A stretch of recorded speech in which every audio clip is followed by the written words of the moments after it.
Hi, everybody. Welcome back. We are here for another one of your questions about work. And something that we realized, this one is about something that we realized was a whole category that we hadn't been talking about. So we're going to start to break into that.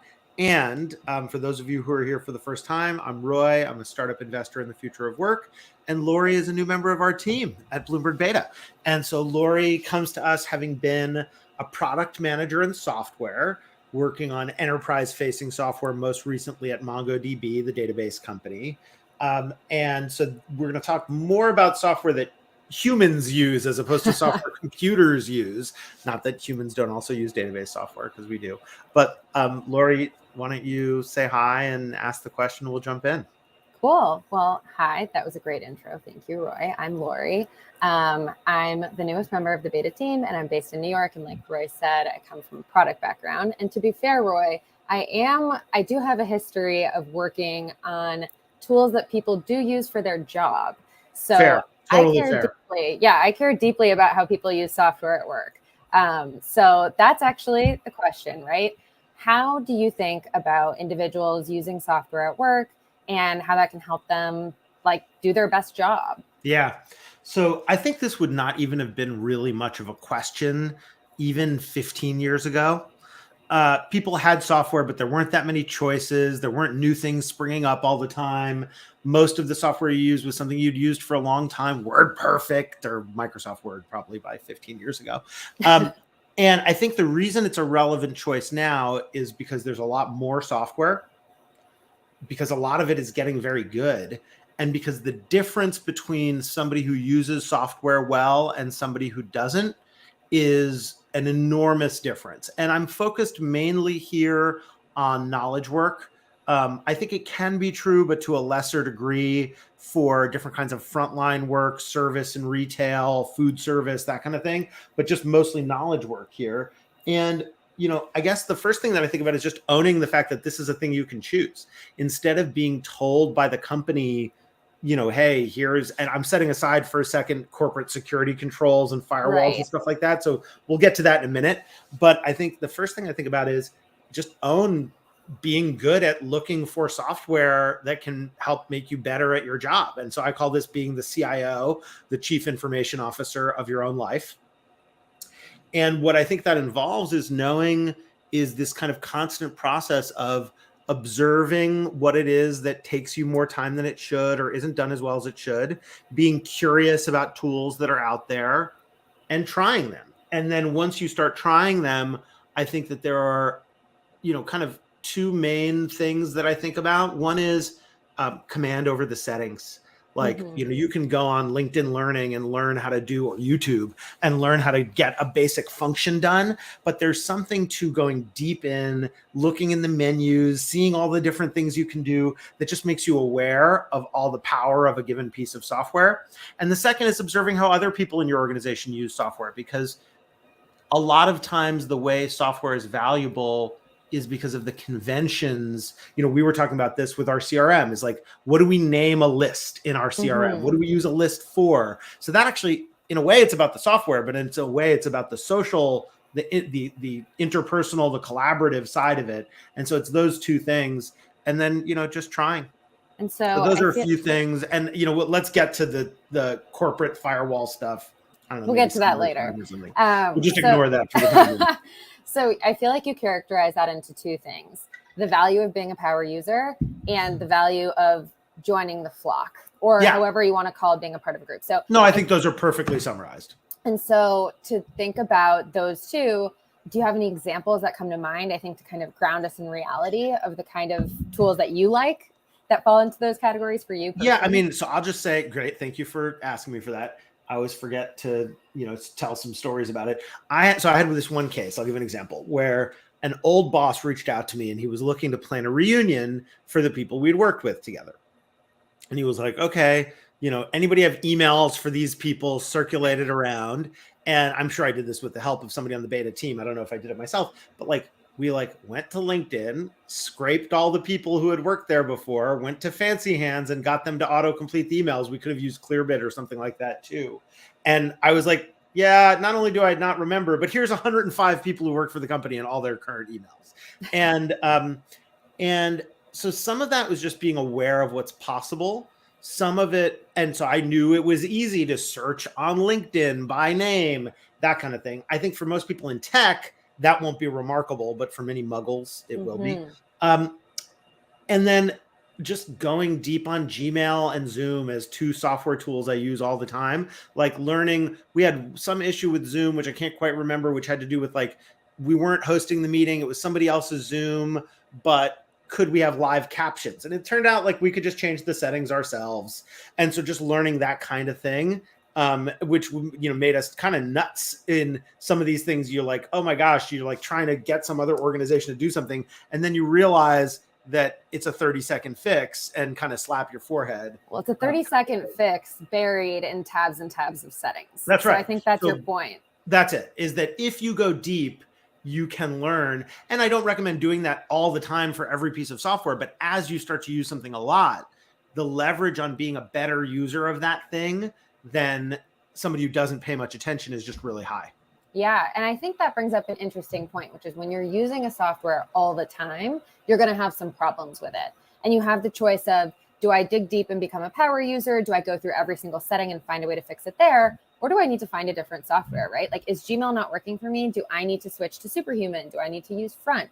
Like, is there kind of that bigger change that needs to be made? Yeah. And sometimes that new software, I mean, maybe now I'll just bring in that corporate perspective.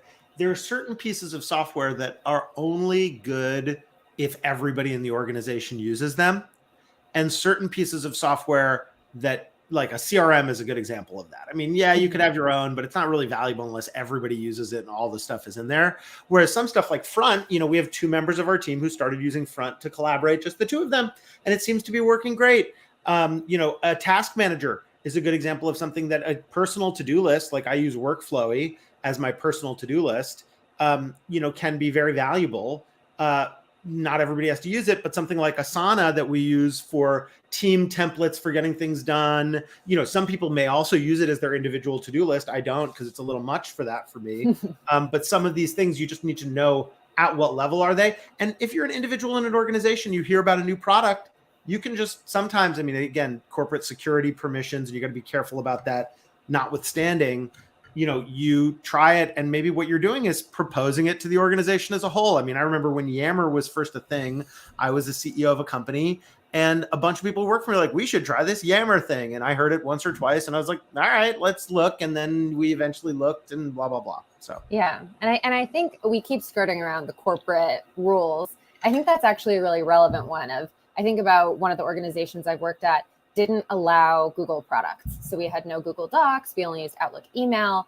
And what was really interesting was I walked into that never having used any of these tools and had a reckoning of there isn't an option to bring in any of these tools that I know will work better. And so now's the time to actually become that power user because of a forcing function. And what's kind of difficult is that when you hop from organization to organization, you then end up having to redo that every single time. And so I think that's like a critical skill for anybody who's looking to enter like any sort of knowledge work tech organization. Yeah, is that they may have their own setup. Although I'll also just say, when we set up Bloomberg Beta, one of the things that I insisted on was bringing my own tools. I was like, cannot use whatever tools you ask me to use. Can you know? Blah, blah, blah. I was like, nope, I got to pick. And partially that's because we invest in the future of work, and partially it's because I'm very particular and want to work on the tools that I know how to work with. And I do think what we're not advocating for here is going rogue, like installing something that shouldn't be on the wrong side of the firewall. You can end up ruining your whole company. That's how security vulnerabilities get introduced. And so you do have to be thoughtful about it. And at the same time, if you are struggling with whatever the tools are that are provided by your workplace, I kind of think it's an important thing to not just accept that as a law of nature and to just raise your voice and say like, hey, I'd be a lot more productive if only I could use Airtable or something like that. And then figure out, you may not, depending on the size of the organization, want to roll the boulder up the mountain yourself. But, if for all 500 other people brought it up and you're the 501st, and that makes the difference. Right. And you can do both of those at the same time. You can learn how to use the tools that you have already to the best of your ability and also continue advocating for change. Yeah. And one last thing that I just want to say, and this is something we could do a whole other episode on a lot of these, is as you become more of a power user, the line between being a user and being a programmer starts to blur a little bit, because you start to think a little bit about what are the rules that bind the kind of affordances of this software. I'm a power Google Sheets user, which means I'll sometimes go in and script something. Yeah. Yeah. And macros in Excel are a gateway drug to programming for lots of people. We have this whole Totally. thing that we call on the beta team tiny automations, and building little bits of software where we can to help make some process work a little bit better. And I think that's a healthy thing. I mean, no code made that a little bit easier, low Yep. code, and recognizing that being a power user of software, I think Amjad Masad from Replit calls it personal software, where Yeah. you might start just programming things for yourself, and just observing yourself starting to move along that line. Yeah. I have one story that I want to end on related to Please. that, which is that in my first job, we were a very like Atlassian organization, Jira, Confluence, the works. And so Confluence, which is their wiki product, was the only thing we used for collaboration, like no Google Docs, anything else. So I had a need that Confluence didn't support. And I am notoriously not a programmer who grew up in a family of programmers. And so that was the moment where I said, this has to be a script. And so I looked online, copy pasted, tweaked things together, and then got it working. And my team was like, where on earth did this come from? And it ended up being a huge value add that I think, like, it's a good reminder that when people hear, oh, add little scripts, add little programs, they think I need to know how to code. No, you need to know how to Google and how to get a little bit creative. And you don't necessarily have to be a hacker to do any of that stuff. Yeah, I love that awareness. And also that, you copy paste goes a long way for sure. But the other thing that goes a long way is just seeing that there are oftentimes tools that kind of expose some of this to you as a user. And G Suite definitely has a lot of them. All right. Well, I think we could talk about this a ton more. Anything else you want to hit now? I think we had a great chat. Say that was great. Yeah. And we'll talk about this is, for Lori pinch hitting her first time doing this. And we will come back for some conversations. I'm sure many, but among others, about how to be successful as a VC, which I'm excited to talk about. And for folks who want to see past episodes of This Is Not Advice, you can find them at thisisnotadvice.work, where some of them are transcribed and written up into a guide. And if you prefer to listen, we do short versions on Jam, #ProudInvestor. And you can find them by just going to jam.ai. And if you want to use this long URL, you can, but otherwise you can just find your way to This Is Not Advice. All right. Thanks, Lori. To be continued.